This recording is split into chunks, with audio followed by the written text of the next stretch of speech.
You know, son, you just asked me what kind of a movie you'd like to watch. Well, I don't want a movie with violence.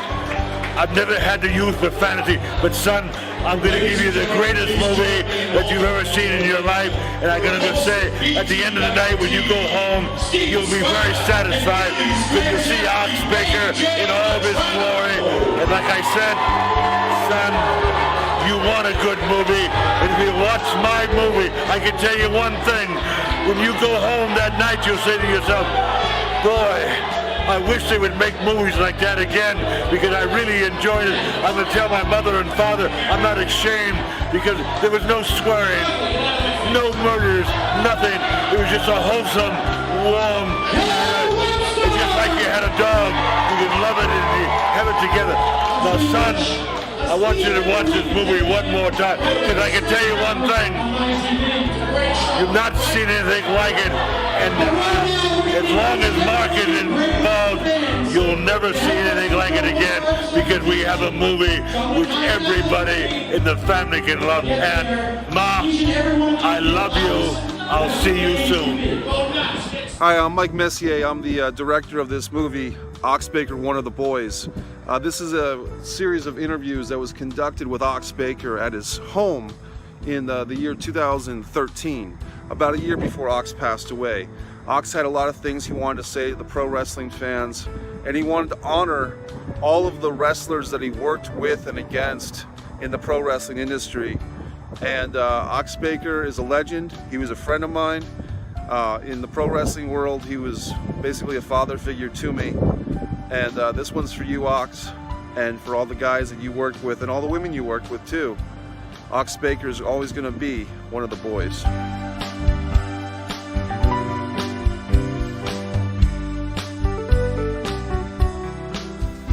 Hello, fans.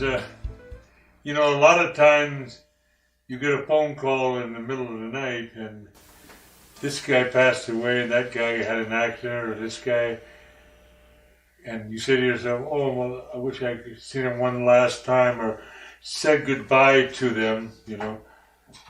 I know my wife, she died in her sleep. I didn't get a chance to tell her one more time how much I loved her. It's like my fans, I want you to know that I loved you. Hi, my name is Mike Messier. I'm here with pro wrestling legend, Ox Baker. Ox, as you may know, is the legendary wrestler who's known for the Heart Punch, the Hurt Punch, and he's here to discuss his career in wrestling. Ox, I want to thank you for being my friend, and thank you for this exclusive interview. So thank you. It's a pleasure being here with my wrestling crowd, because this tape is actually for the people that have watched Ox Baker over the last 40 years. Yes, I started in 1964, Mike. I don't know if you knew that or not. 1964, Ox Baker started wrestling. Why did I start? Why did I want to go in the ring and get beat up? Well, I got married a couple years before that, and surprise, surprise, I got all the bills that married people get. Right. And after a while, I'm working at the Rath Packing Company in Waterloo, Iowa. 1964, I believe the wages were 90 cents an hour.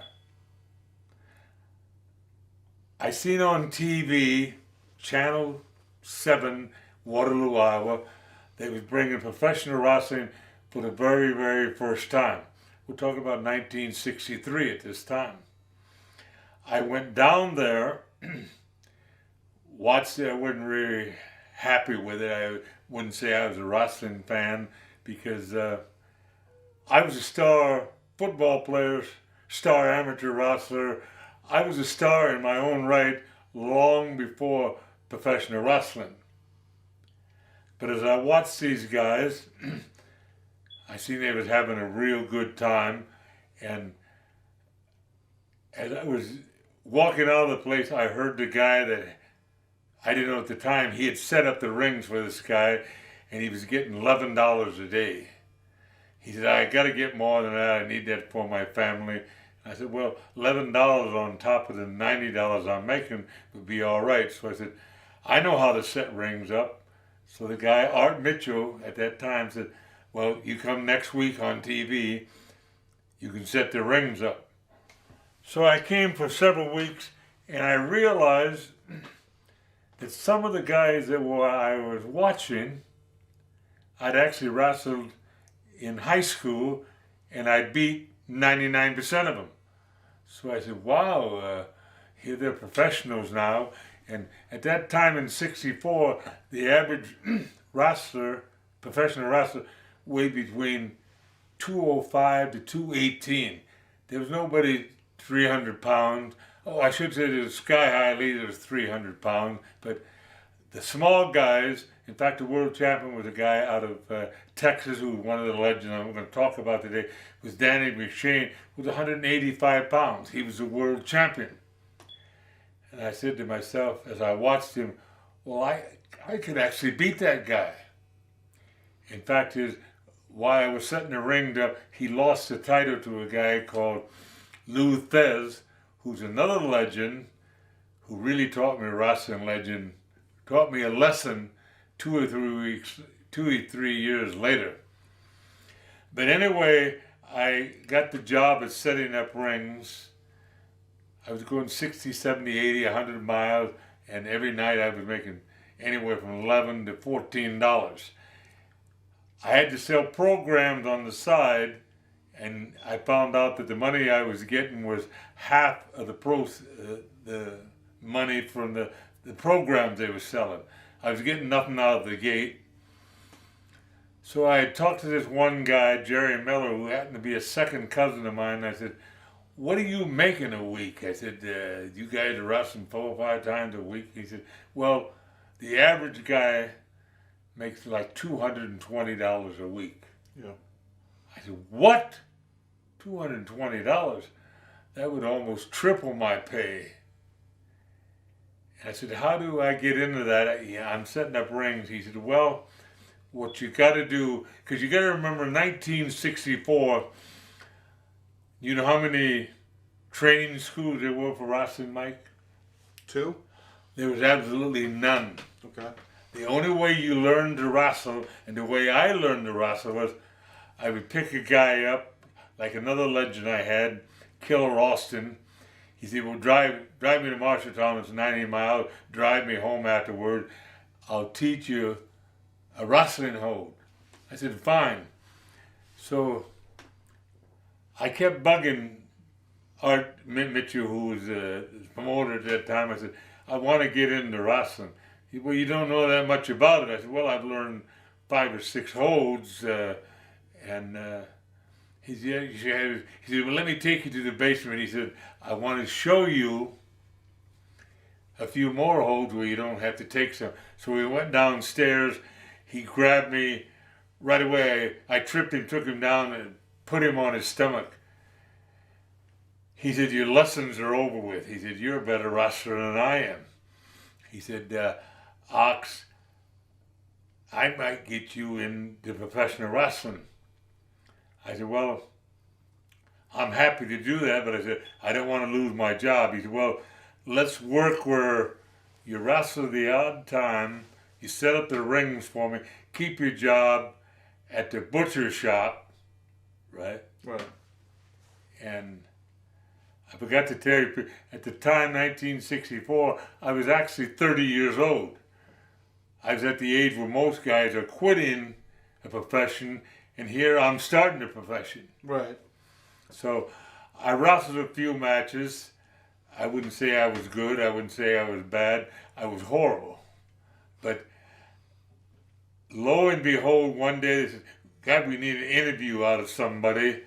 And at the time I was using the bear hug to beat guys with, the ones I was beating. Most of the time I was wrestling 12 minutes, 15 minutes, where there's no winner. Right. In wrestling that's called Broadways. The draw. And I found out like the average wrestler at that time, and still is, didn't care about the wrestling fans whatsoever. Right. Well, wrestling fans, Ox Baker cares about you. I always said, without the wrestling fans there, Ox Baker would be making $90 a week at the Rath Packing Company. Right. So I started talking to him, and I got chewed out many. Why are you talking to the fans? They're goofs and that. I said, well, they don't seem. They just seem like the average people that want to get entertained. So the guy at announcer, I don't forget his name. This is 40 years ago. Said, Ox, we need an interview out of you. He said, well, like I said, you're using the bear hug, and he said, by the way, he said. You want to talk about your wrestling hold? I said, well, that's the only thing I know how to talk about, you know. So I got on TV, 1964, and he said, Alex, you're using that bear hug. And the announcer was real happy in that. And I said, yeah, I said, I learned it by going to movies. And I said, I'd see a tiger or a lion or something in the jungle or a human being, and it'd be a big, long snake. And all the shows in them days, the big long snake would grab somebody, grab a lion, the tiger, or the human being, and you know what he would do? He would squeeze all the snot out of him. Right. Oh my Lord, the announcer said. I went back to the dressing room, and the promoter, my first promoter, who's a legend also, Gus Karras, he said, Ox, you can't use that on TV. Yep. You know, in them days, you had to watch what you said.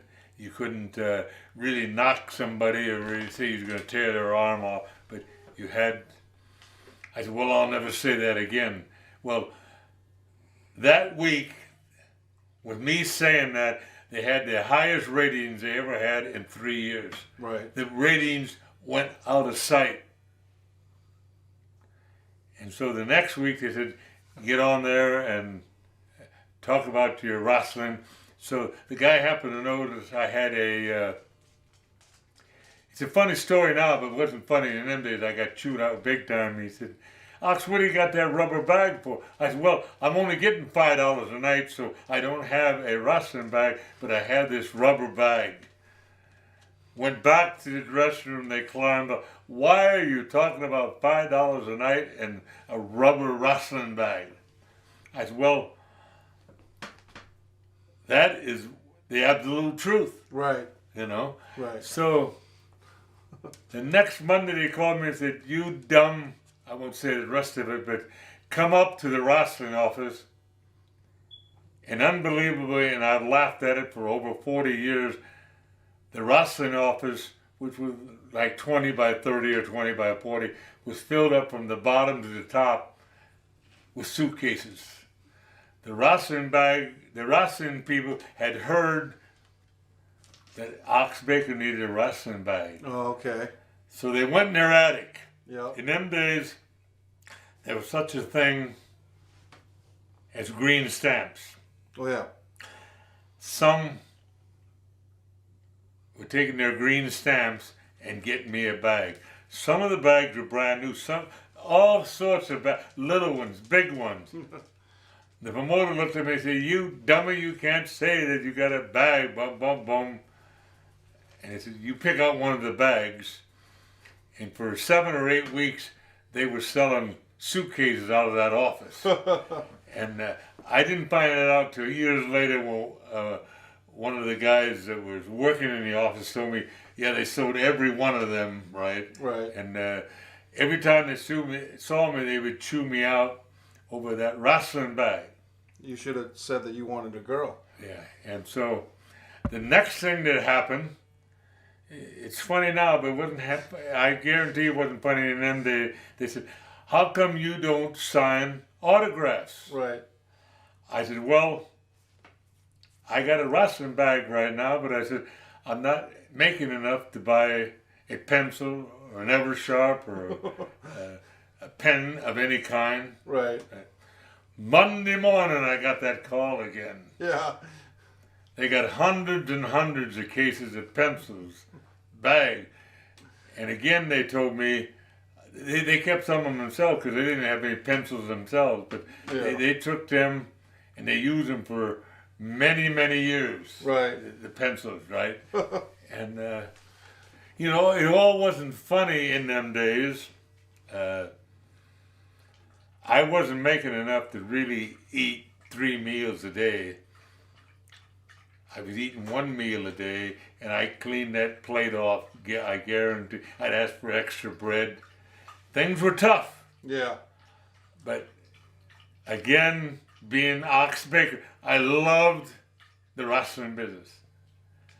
I didn't ever think I was going to make big money. I didn't care about big money. I just loved I love my fans.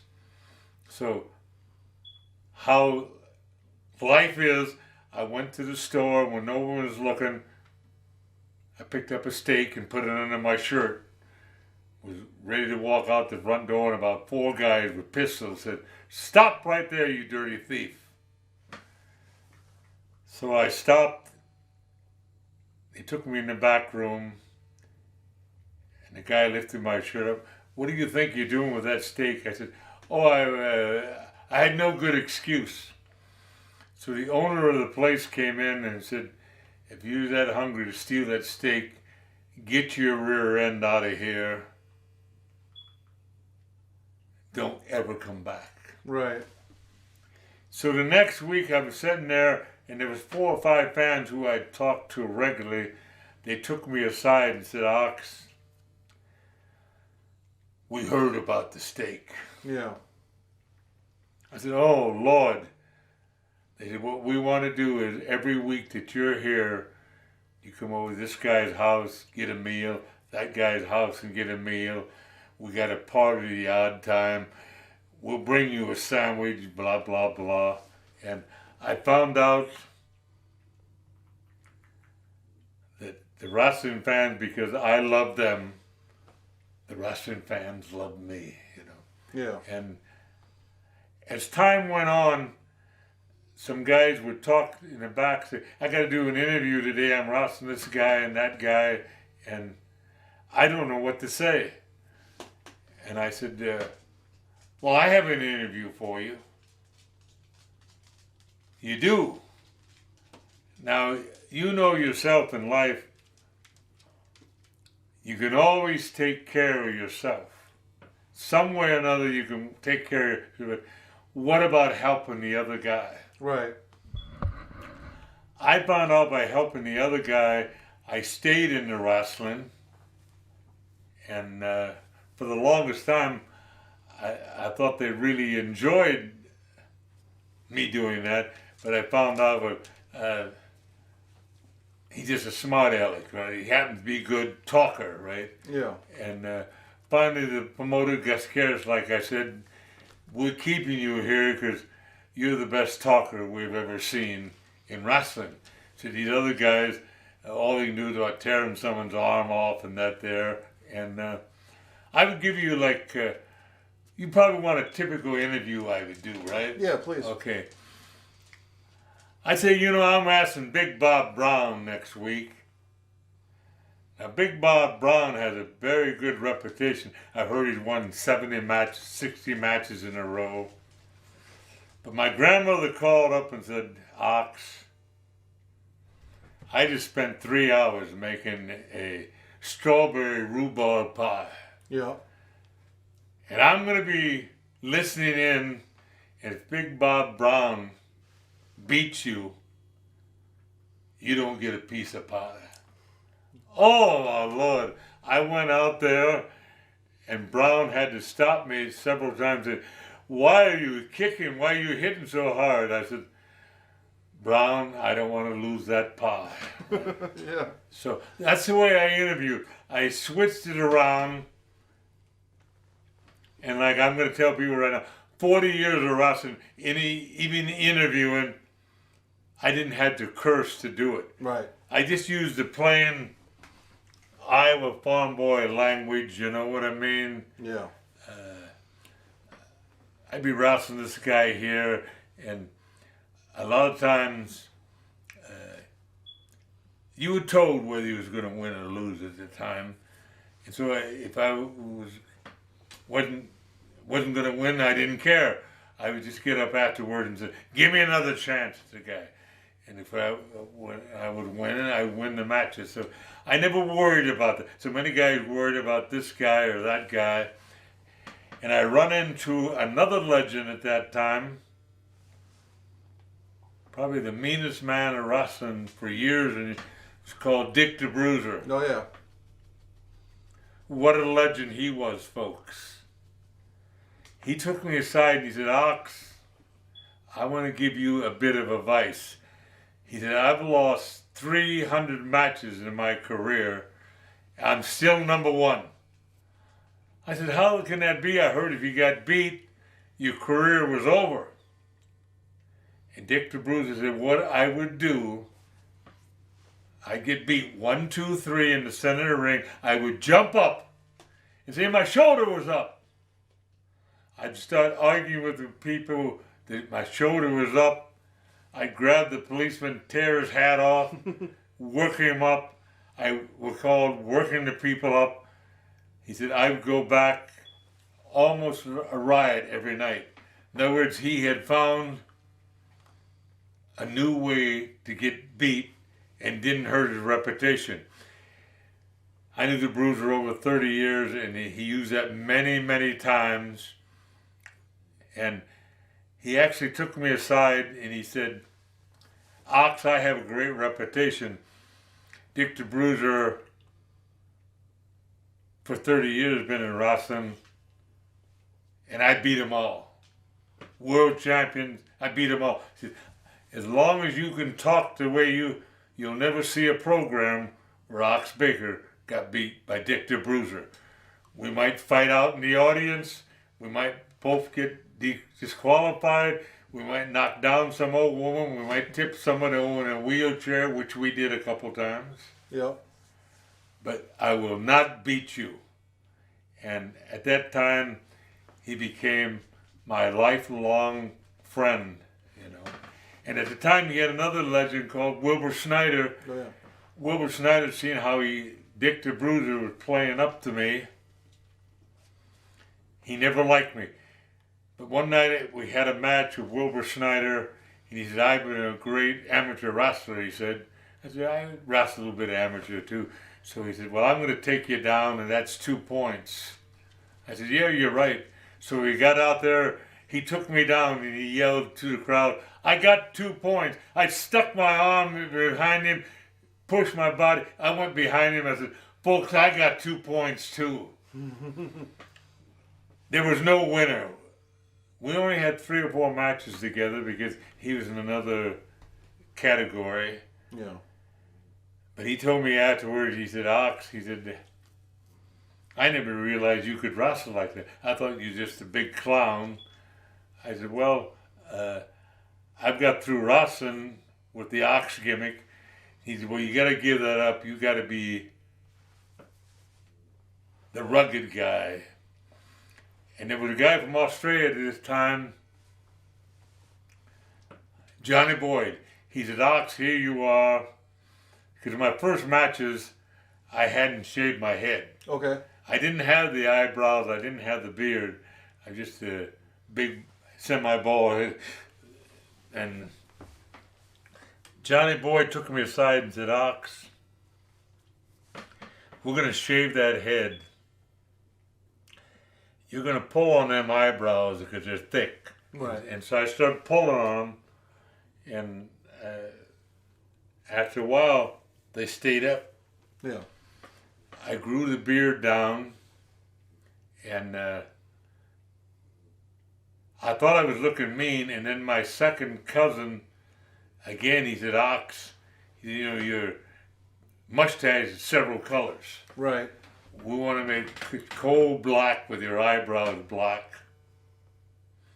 So I started that in 1971.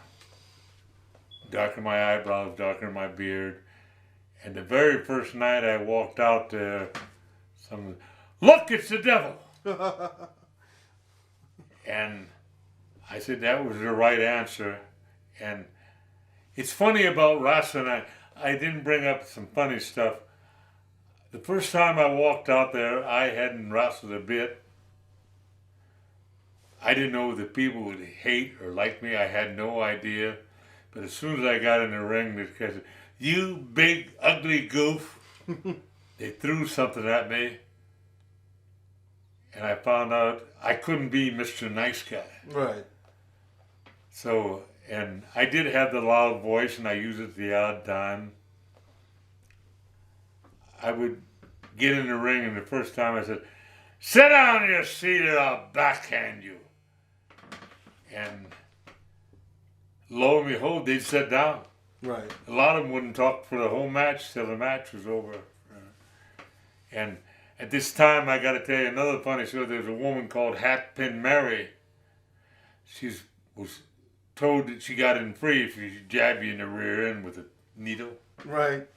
Hatpin Mary. One time she put about 3 inches in me. Ouch. I grabbed her and I said, "Don't ever stick me again or I'll knock you down." Yeah. Of course, I had to run back to the dressing room. But the other wrestlers, when they seen that, they all complained to the promoter, "We don't need something like that," because she didn't know she was doing any harm, but Right. she was hurting you, you know. Yeah. And she was actually a legend in wrestling for a bit, 10 or 12 years, and I heard she kept it up, but she didn't stick him as hard after that, you know. And after a while in Kansas City, I'd been there a while, and they said, "Ox, you sorry." In them days when they used you long enough, or used you up, I should say, Right. they'd send you another territory.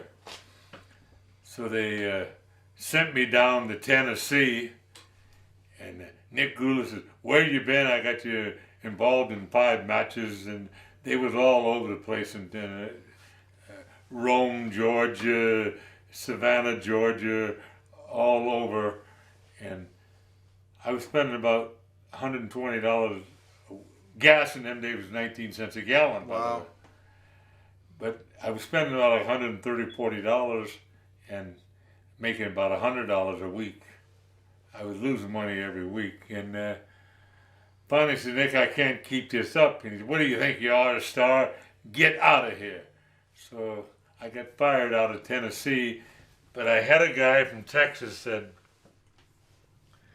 "There's a guy there, Marty Siegel, who's a legend too. He was a promoter, and him and his announcer, Paul Bosch, wants to see you because they've heard about the Ox Baker gimmick." Right. So I packed up, went to Dallas, Texas. And of course, the big star in Asia was another legend, I had to say, was Fritz von Erich. Master of the claw hold. He was the master of the claw hold, had the greatest reputation in the history of Texas. Right. And he took one look at me and said, "What are you doing?" I said, "Well, I want to scuffle." He said, "We call it wrestling here." And Papa said, "Let him use the word scuffling," right? Yeah, yeah. So I said, "I'm going to go scuffle tomorrow night, and I'm going to do this and that, blah, blah, blah." And Fritz hated it. But after a while, he found out the people were coming to see the scuffler. Right. Right? And so he worked out a main event, and I made one of the real big mistakes in wrestling. Fritz, in the middle of that match, said, "The heck with you," and he walked back to the dressing room. Wow. What was the mistake, Ox?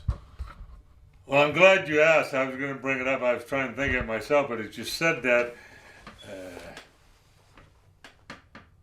As he run back to the dressing room, I grabbed the microphone.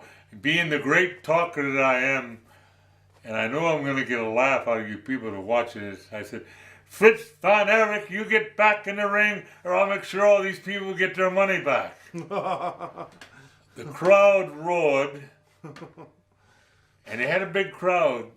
My reputation was good, and Fritz was great, you know. Yeah. 200 people went to the box office and wanted their money back. Right. Not good. They said, "Fritz wants to talk to you in the other room."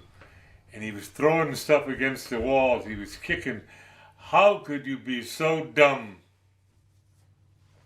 to say something like that there? I said, "Well, I think I can rectify it." And he said, how can you direct it? I said, send out the announcer and say, Ox Baker said he'll be here next week, gonna beat up Fritz von Erich for the wrestling fans. So they went out there and said that, and the 200 people that were trying to get their money back said, we want tickets for next week. Right? And see, there were good times in wrestling. Yeah. And at the same time, like I said, I was learning the ropes. I was getting better.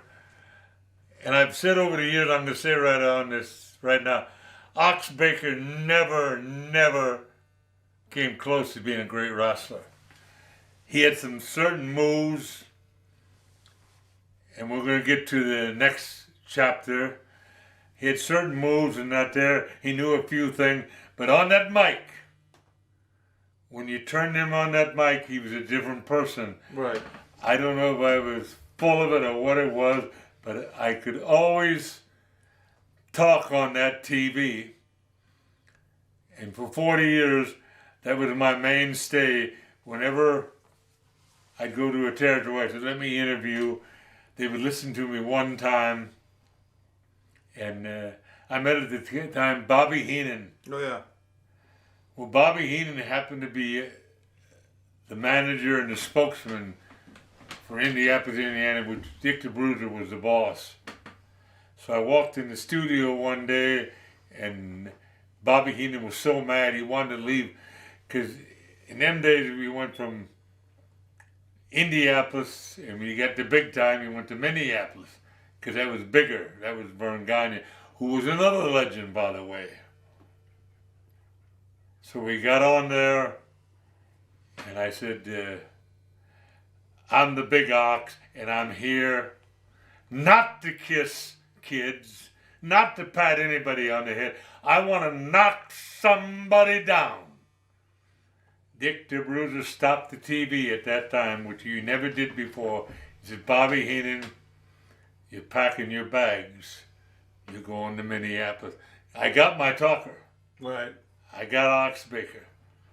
And so Bobby Heenan, at that time, he was mad in a way, but he was mad because he got his way, right? Yeah. And Dick the Bruiser said, every week, I'm going to have you do the announcing here, either drive or fly you to Chicago. I have a wrestling show up there, Bob Luce, and you're going to talk for him. He's never met you, and he wants to meet you. He said, because you're having an audition for wrestling, for interviews, you know. Mm. And so I went up there. There must have been 40, 50 guys.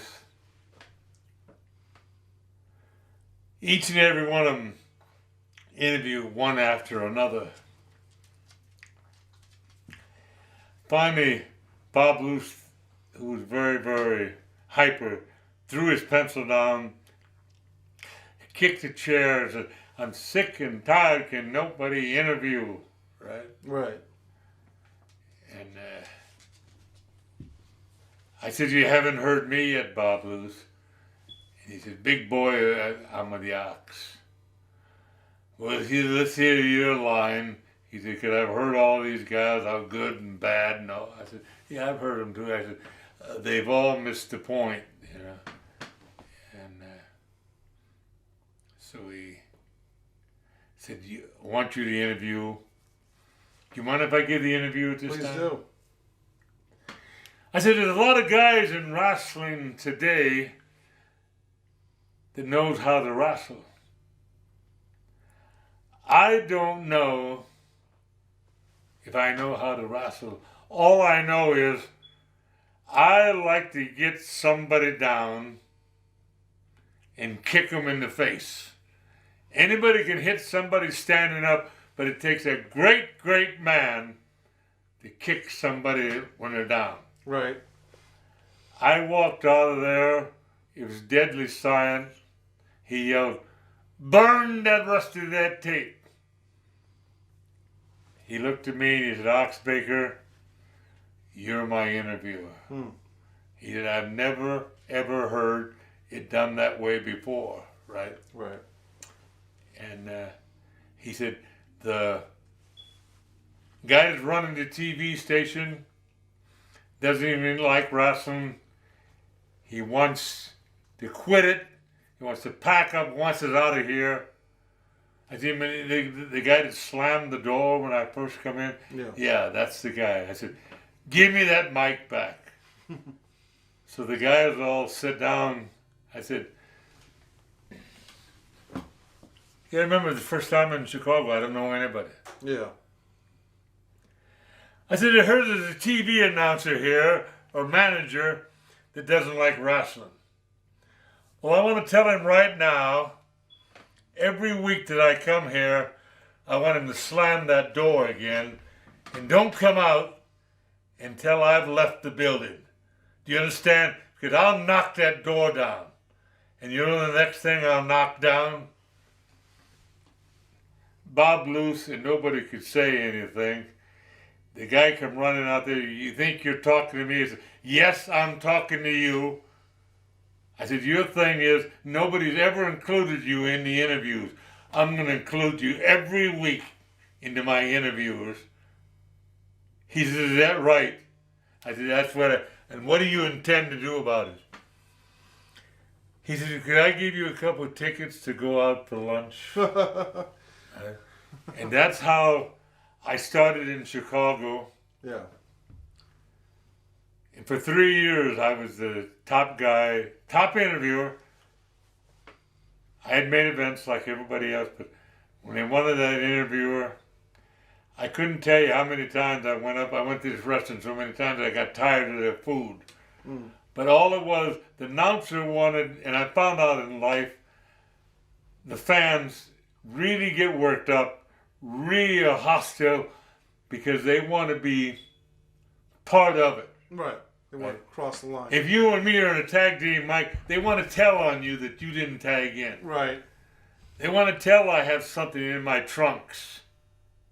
And that's another story that Dick the Bruiser told me. He said, "Ox, everybody in them days, in 64, 65, always had something in their trunks."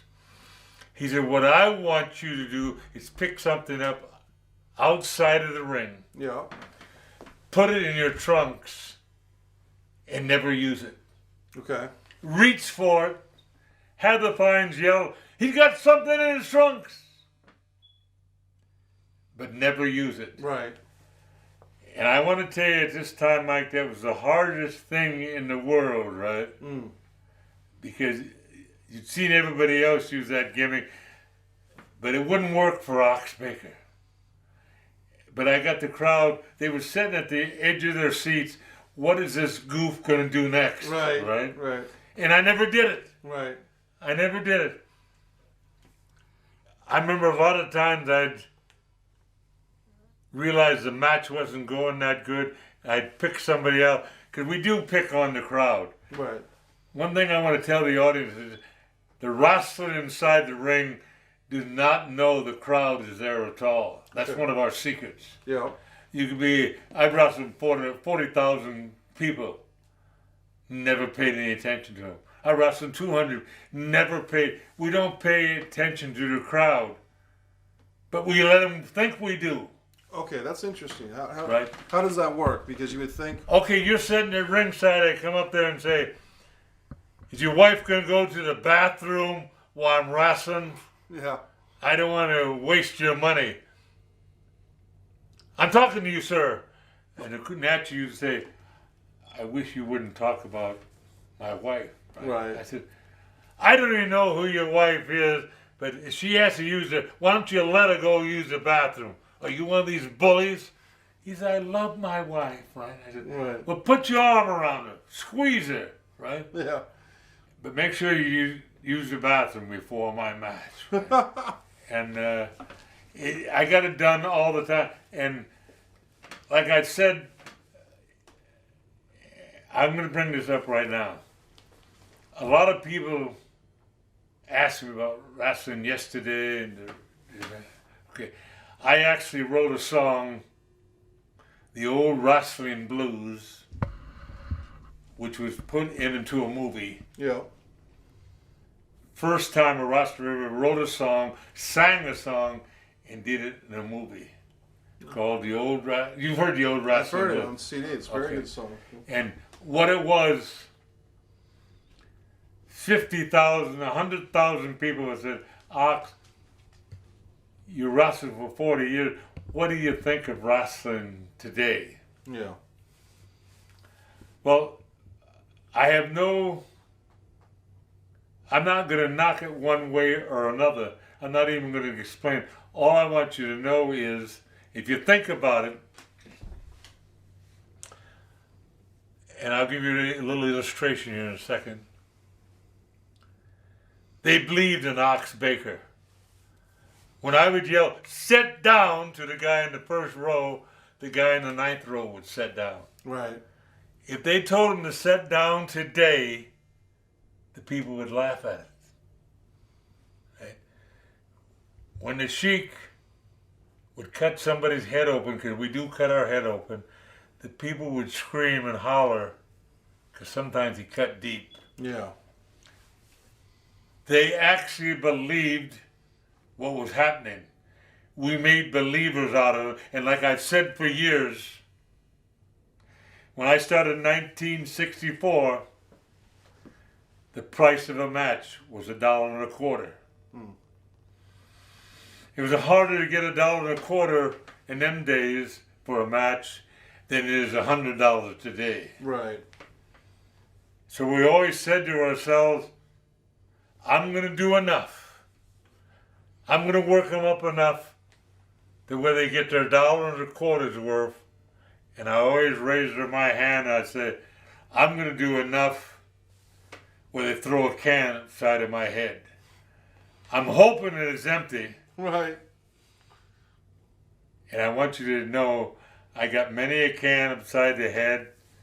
I got a lot of them that wasn't empty. Yeah. And the only reason that I didn't like that was the first time someone missed it, hit one of the people in the audience. I felt so bad about it. I made sure that guy got a pass for the next 5 matches, Sure. you know. Yeah. We didn't want the people in the crowd to throw things if someone else got hurt. Right. You know what I mean? Yeah.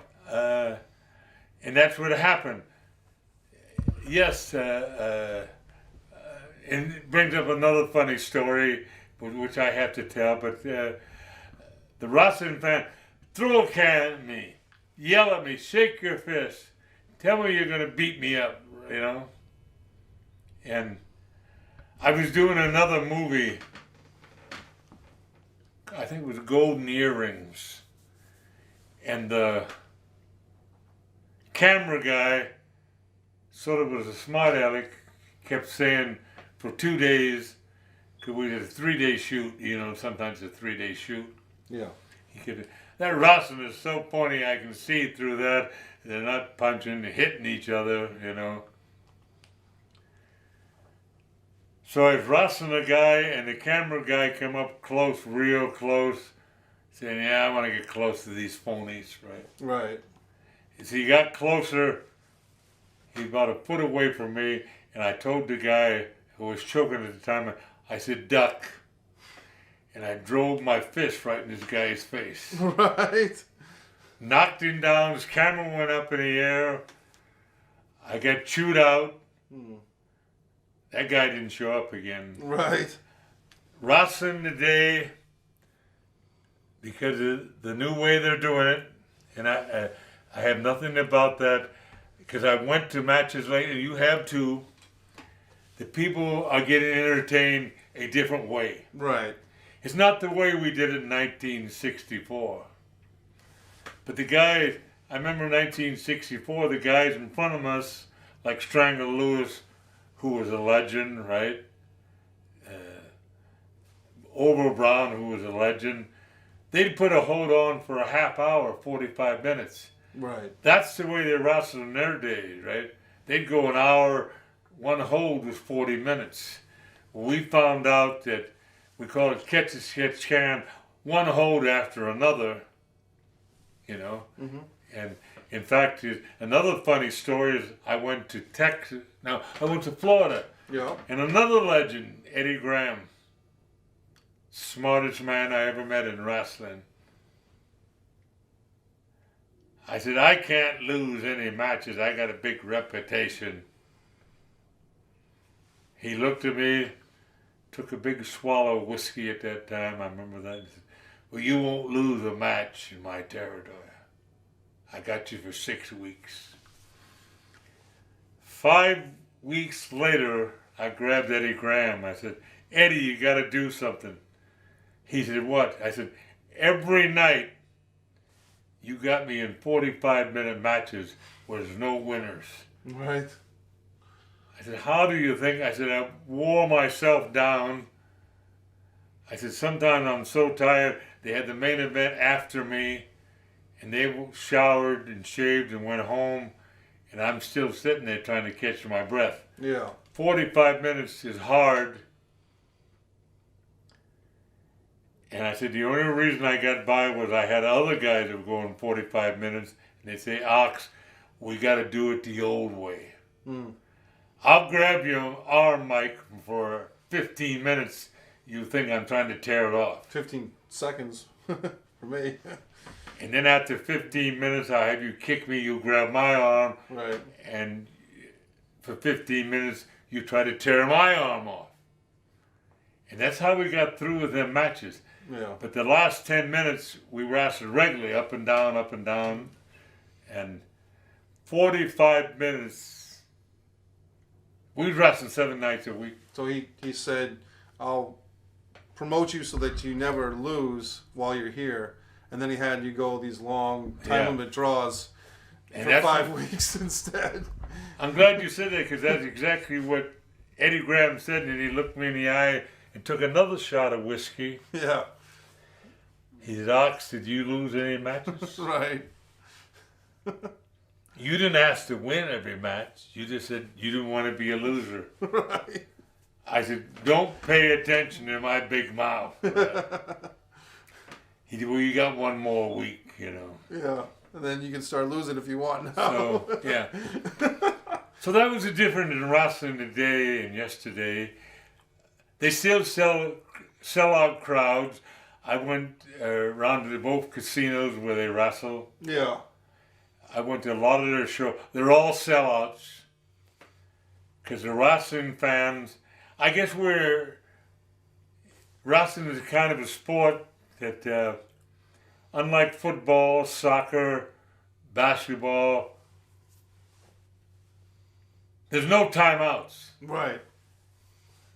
There's no stopping with the umpire, right? Yeah. There's no checking a football out.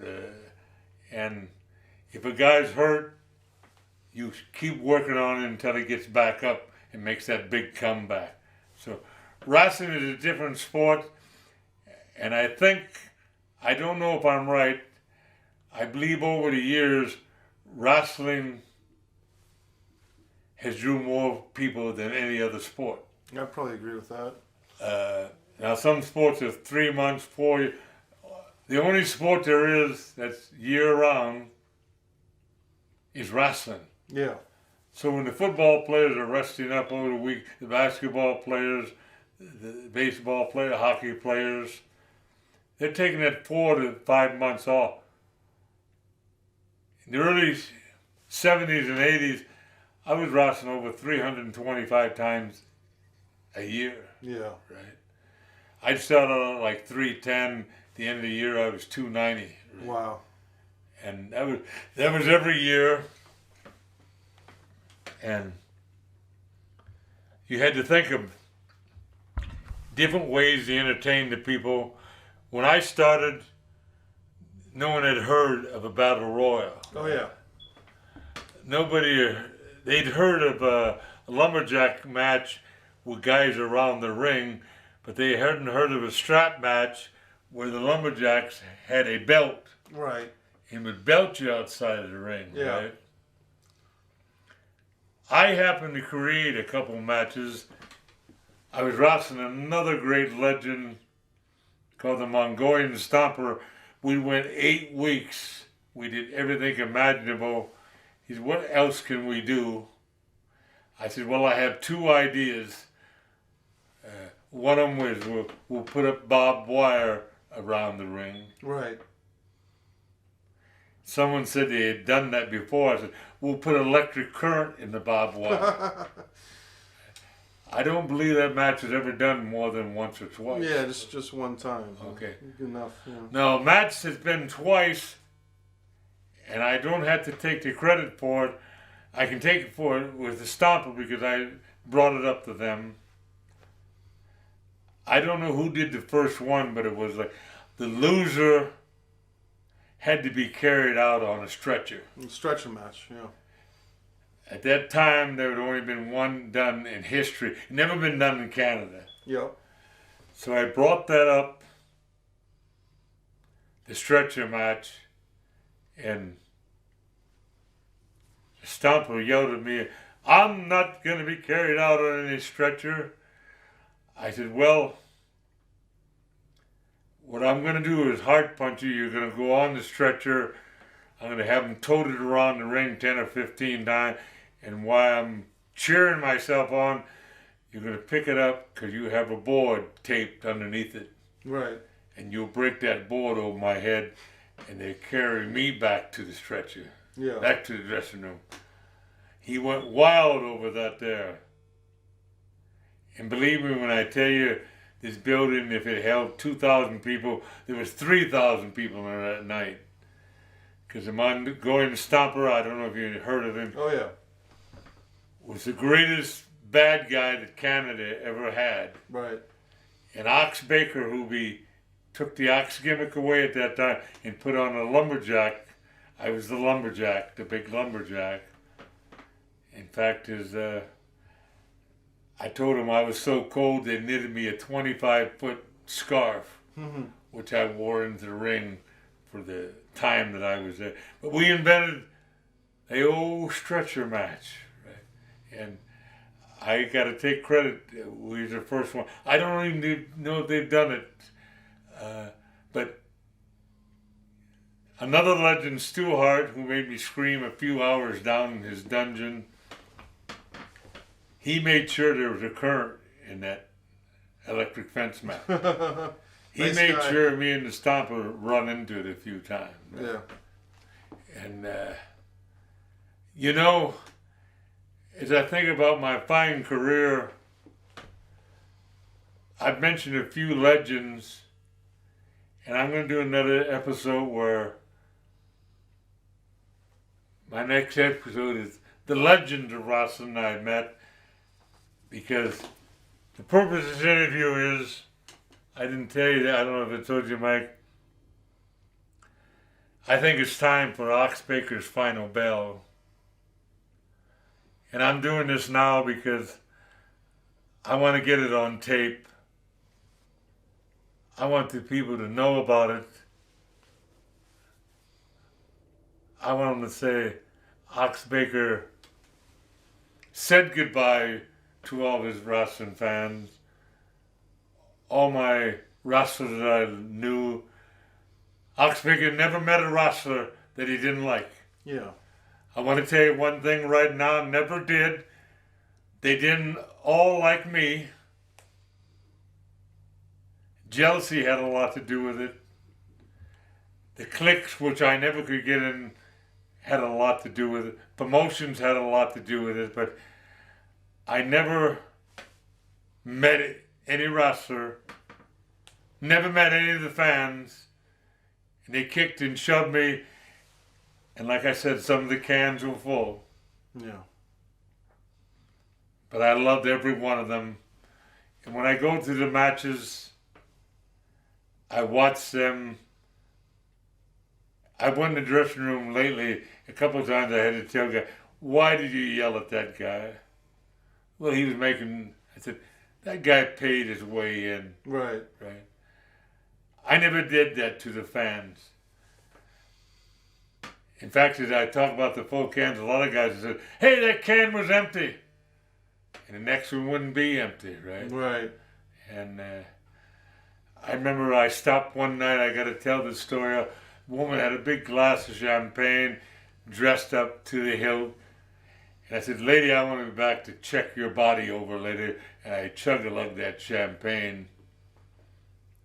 And, I made a bet with somebody I could make her curse. Okay.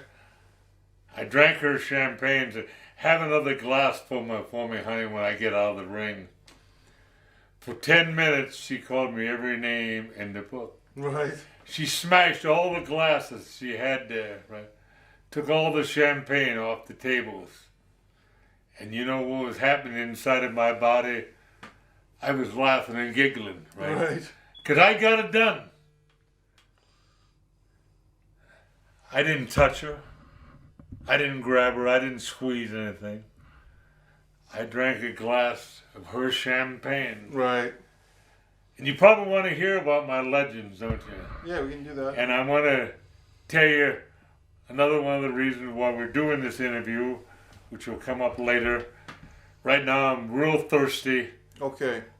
I had to stop and get a drink, if you don't mind. You guys did impressive. Whoa! Look at that. No, it's real. Look. Wait. Lady. Hello. Look.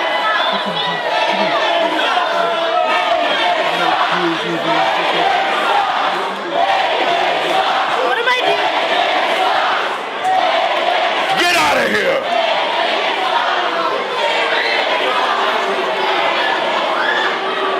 I suck as much as Webster.